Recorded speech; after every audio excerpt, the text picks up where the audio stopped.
presidente Lula tem recebido conselhos para se aproximar do público evangélico, grupo este que ainda resiste ao seu governo. Pelo menos, segundo fontes do jornal Valor Econômico, há planos para que o petista estreite a relação com lideranças religiosas. De olho nas eleições municipais, Lula deve percorrer o país e ter contato direto com pastores. Muitos entendem que isso é um gesto importante para o seu governo, principalmente para garantir a vitória dos candidatos apoiados pelo PT. O petista tem sido aconselhado a conversar pessoalmente com líderes das grandes denominações e até mesmo participar de programas e podcasts comandados por influenciadores evangélicos. Vou começar essa rodada com o Cláudio Dantas. Dantas, a gente pôde observar na gestão anterior o chefe do executivo muito próximo a lideranças evangélicas e religiosas. Isso pode explicar um pouco desses conselhos que Lula vem recebendo do seu entorno de assessores, de tentar essa aproximação com lideranças evangélicas especialmente?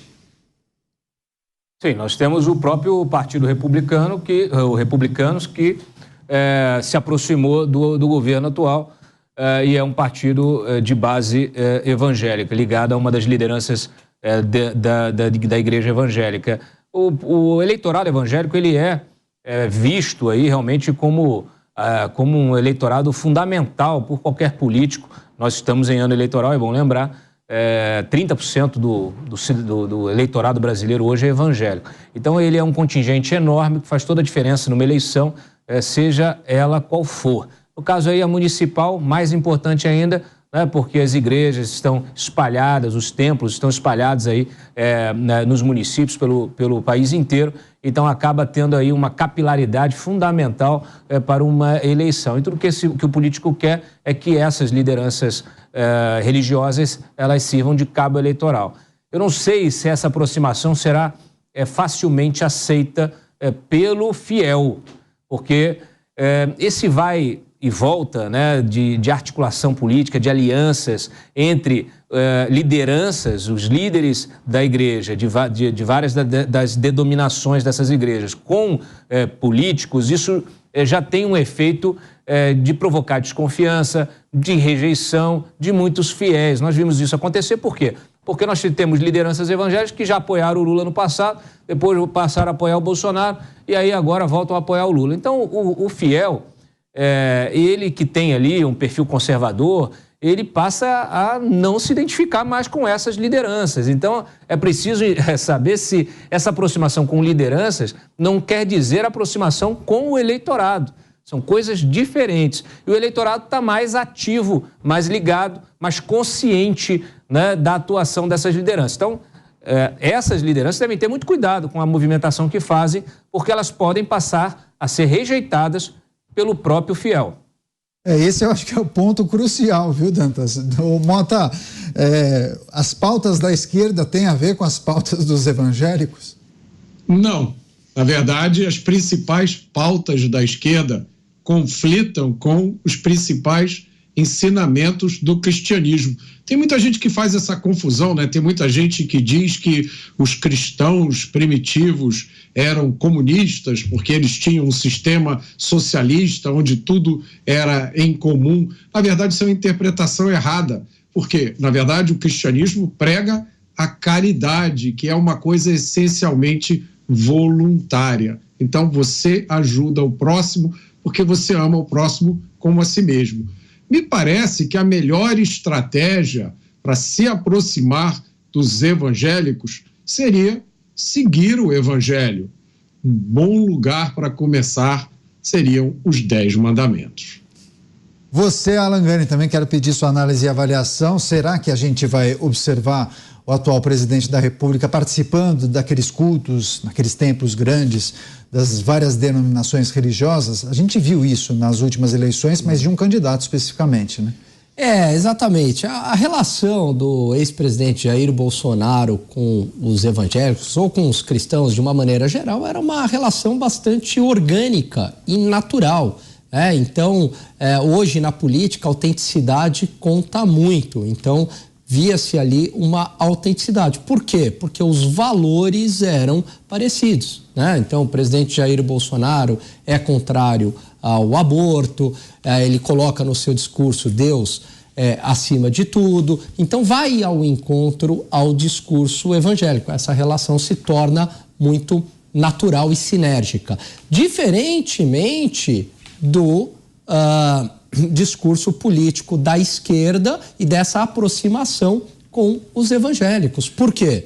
Porque a esquerda é a favor do aborto, é a favor de descriminalização de drogas, muitos são absolutamente nihilistas, e aí não há essa relação, não há uma identificação natural, orgânica entre os políticos de esquerda, de uma maneira geral, nem estou falando aqui do Lula, com o pessoal da igreja evangélica, né? Soa fake. Aliás, a gente viu isso com a vice, né? A Manuela Dávila, durante o processo eleitoral, vice do Haddad, indo lá na igreja, tomando a hóstia, ali era igreja católica, mas aquilo pegou muito mal, né? Então eu vejo que essa aproximação do presidente Lula com os evangélicos, ela não é uma aproximação natural e orgânica. Me parece, soa, né? E o eleitor ele não é burro, soa aí como muito um interesse partidário momentâneo. Agora, Dantas, você mencionou republicanos, mas não houve, em algum momento, até por conta da situação do Silvio Costa Filho, uma aproximação do republicanos com o governo federal? Isso não pode ser um cartão verde para uma aproximação do governo com outras lideranças políticas, religiosas, mas que permitirá que o presidente Lula ou mesmo outros integrantes do PT consigam adentrar nesse segmento? Então, eu acompanhei todos os bastidores aí dessa aproximação. O Silvio Costa Filho assumiu o ministério. Tem de ver como é que está, né, esse atendimento, né, as prerrogativas que o ministro tem para cumprir ali a sua missão. E o que está por trás disso não é nem o ministério. Tanto é que naquele momento ali o pessoal ficou falando, o próprio republicano disse, não, a gente está indicando o ministro, mas não está entrando no governo, né? Vamos fazer aí colocar um pé em cada canoa. Na verdade, o que estava por trás era uma articulação visando a indicação do Marcos Pereira para suceder o Arthur Lira no comando da Câmara. Então, isso era, vamos dizer assim, a pedra fundamental desse acordo. Mas, como eu disse, Daniel, é um acordo de lideranças religiosas, é um acordo de lideranças políticas.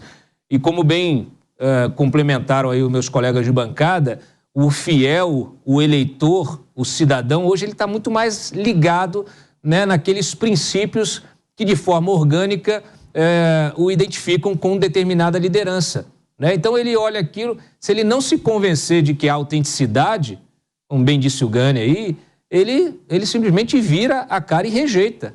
Aliás, e passa a denunciar. Então, a liderança que é legitimada pelos seus fiéis, a liderança religiosa, ela pode perder esse apoio.